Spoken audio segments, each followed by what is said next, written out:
Fokus berita hari ini, Tun Pen Sri Dr. Wan Junaidi dan Premier Sarawak hadiri Majlis Sungkir Perdana. Cadangan projek kereta api Trans Borneo kena mengena dengan Kerajaan Sarawak.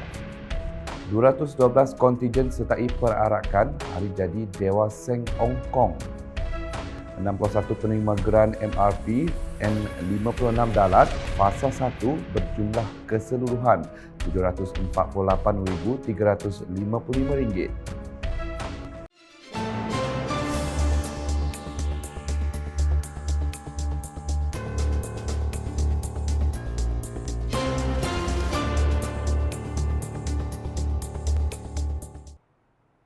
Assalamualaikum dan salam Sarawak Maju Makmur bersama saya Fidas Matrang. Yang di-Pertuan Negeri Sarawak Tun Pen Sri Dr. Wan Junaidi, Tuanku Jaafar serta isteri Tuan Puan Fauziah Muhammad Sanusi meneruskan aktiviti mengimarahkan Ramadan dengan menghadiri Majlis Sungkir Perdana pada Ahad. Majlis diadakan di Astana Negeri Sarawak itu dimeriahkan dengan kehadiran Premier Sarawak, Datuk Patinggi Tan Sri Dr. Abang Abdul Rahman Zohari, Tun Datuk Abang Openg serta isteri Puan Sri Dato' Amal Jumaani, Tun Tuanku Bujang. Dalam majlis tersebut, pemimpin dari pelbagai peringkat termasuk ahli-ahli Dewan Undangan Negeri, ADUN, Ketua Masyarakat dan Ketua Kaum KMKK dan ketua-ketua jabatan turut hadir berbuka puasa bersama kedua-dua pemimpin tertinggi negeri ini. Majlis dimulakan dengan berbuka secara ringan, kemudian diteruskan dengan solat fardu maghrib secara berjemaah di Surau Astana Negeri Sarawak. Usai solat maghrib, dif-dif kenamaan dan tetamu yang hadir dijamukan dengan hidangan makan malam sebelum majlis diteruskan dengan solat fardu isyak dan solat sunat tarawih. Hadir sama Timbalan Perdana Menteri Datuk Seri Fadilah Yusof, Speaker Dewan Undangan Negeri Dun Sarawak Tan Sri Datuk Amal Muhammad Asfia Awang Nasar, Menteri di Jabatan Premier Sarawak Datuk Seri John Sikitayai, Menteri Utiliti dan Telekomunikasi Datuk Seri Julaihi Narawi, Setiausaha Kerajaan Sarawak Datuk Amar Muhammad Abu Bakar Mazuki, Timbalan-timbalan menteri serta jemputan kenamaan yang lain. Cadangan projek kereta api Trans Borneo TBR daripada sebuah syarikat berpangkalan di Brunei mungkin tidak melibatkan Sarawak, kata Premier Sarawak Datuk Patinggi Tan Sri Dr. Abang Abdul Rahman Zohari, Tun Datuk Abang Openg. Menurut beliau, perkara itu akan melibatkan hubungan kerjasama dan kata sepakat antara negara sekiranya dilaksanakan. Malah katanya di peringkat nasional ketika ini unit perancang ekonomi EPU sedang dalam fasa penyelidikan mengenai projek kereta api. Saya tidak tahu dulu kerana kita baru terbaca yang cadangan daripada Brunei Energy. Tetapi sebenarnya EPU Malaysia sekarang sedang membuat kajian. Itu adalah mungkin cadangan private sector yang tidak ada, rasa saya lah, tidak kena mengena dengan kerajaan dulu. Kerana kalau kita nak buat Kalimantan Borneo Railway, mesti ada persetujuan di antara Malaysia, Indonesia dan Brunei. Kerana sekarang ini Malaysia buat kajian di bawah EPU. Dan mereka akan berhubung G2G dengan Indonesia dan juga Brunei supaya ada kata sepakat dalam kita membangunkan Borneo Rail. Yang itu saya tak tahu. Tak ada kena mengena. Setakat inilah rasa saya tak ada kena mengena kerajaan. Beliau berkata demikian ketika ditemui media selepas menghadiri Majlis Rona Warni Aidilfitri Extravaganza di Jumaani Pavilion Petrojaya pada Ahad.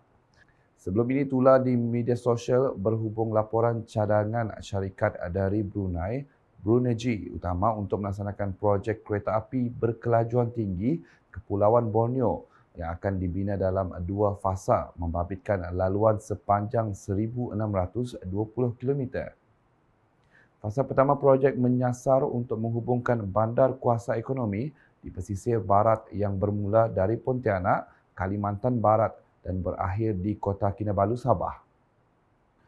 Laluan bagi fasa pertama itu melalui Kota Kinabalu, Kimanis, Papar, Beaufort, Sepitang, Lawas, Bangar, Limbang, Bukit Panggal, Miri, Bintulu, Sibu, Sri Aman, Kuching, Sambas, Singkawang, Mempawah dan Pontianak.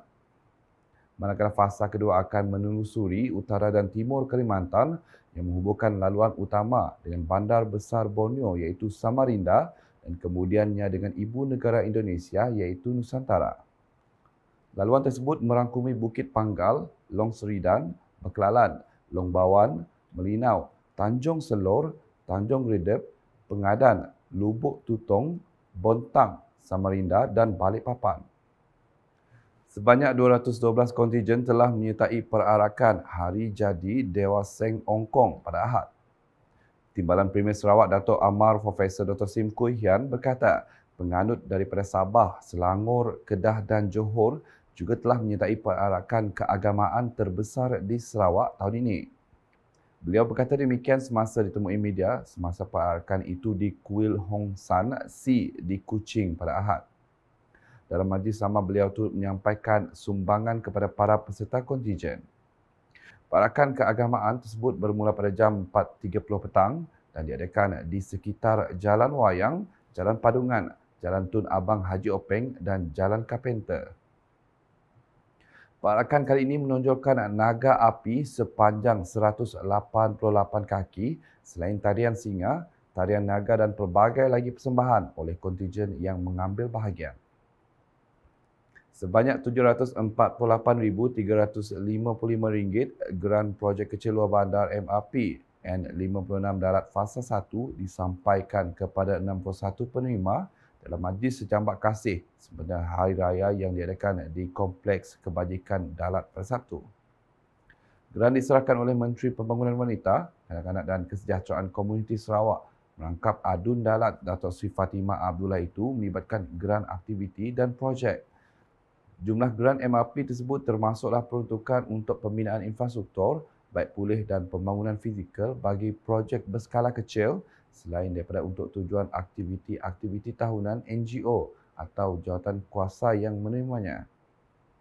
Agihan cek MRP bagi tujuan aktiviti-aktiviti jawatan kuasa kemajuan dan keselamatan kampung JKKK kawasan Dun Dalat melibatkan 29 penerima untuk 29 projek yang bernilai RM140,000. Manakala cek MRP melibatkan 12 penerima bagi 15 projek dengan jumlah peruntukan sebanyak RM558,355. Dalam pada itu, cek MRP bagi tujuan aktiviti-aktiviti Ramadan, masjid dan surau di daerah Dalat dan daerah Kecil Oyak melibatkan 9 buah masjid dengan jumlah peruntukan RM28,000 dan 11 buah surau dengan jumlah peruntukan sebanyak RM22,000. Itu disampaikan adalah geran pelancaran dengan penerima pertama Sim Wee Tat bagi projek Itik Pangkang dengan kos barangan bernilai RM5,000. Rossi Sanusi juga menerima barangan bernilai RM5,000 untuk projek Kuih Muih dan bantuan persekolahan untuk 3 penerima melibatkan kos keseluruhan RM710. Kementerian Belia Sukan dan Pembangunan Usahawan Sarawak MySet menyokong golongan belia menceburi bidang keusahawanan. Timbalan Menterinya Datuk Dr. Ripin Lamat memberitahu kementeriannya menggalakkan golongan belia menjalankan perniagaan untuk menambah pendapatan. Dan yang informal tu apabila ada event, ada acara, nya berdagang. Contohnya ada pesta layang-layang, nya berdagang.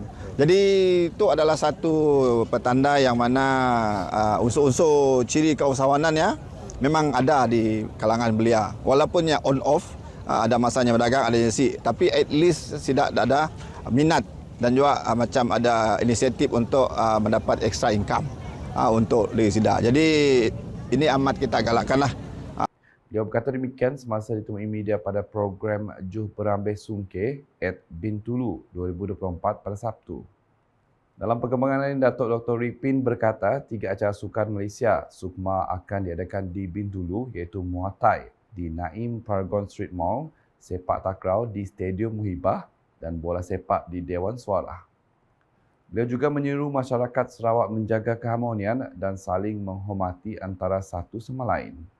Sebanyak 180 pek bubur lambuk dan buah kurma diagihkan kepada penduduk sekitar Paradom Sibu di Kafe Selalo baru-baru ini. Program tersebut merupakan anjuran Parti Rakyat Bersatu Sarawak SUPP Cawangan Bawang Asan. Ketua Pasukan Pembangunan Komuniti SUPP Cawangan Bawang Asan, Kaunselor Kevin Lau Korji kata program sedemikian merupakan simbol perpaduan untuk meraihkan kepelbagaian yang menjadi tunjang kekuatan Sarawak. Okey, ini program agihan bubur lambuk dan kurma merupakan program yang dianjurkan oleh SUPP Cawangan Bawah Asal lah. Dan ini merupakan kali kedua kita menganjurkan program ini, dan program ini sangat penting dan sangat bermakna untuk kita kerana walaupun komuniti Melayu tidak begitu besar di kawasan kita, tetapi kita mengambil kesempatan ini bukan sahaja untuk berkumpul bersama dengan komuniti di sini, terutamanya di Paradong. Kita juga mengambil kesempatan ini untuk menjalinkan hubungan yang lebih erat dan juga mengambil kesempatan ini untuk bersama-sama kita saling menghormati budaya yang berlainan di antara kita yang berbilang kaum dan agama. Jadi Ditemui pada program itu, beliau berkata program tersebut juga dapat meraihkan perpaduan dalam kepelbagaian dan berharap agar semangat itu diteruskan untuk mengekalkan keharmonian dinikmati di negeri ini.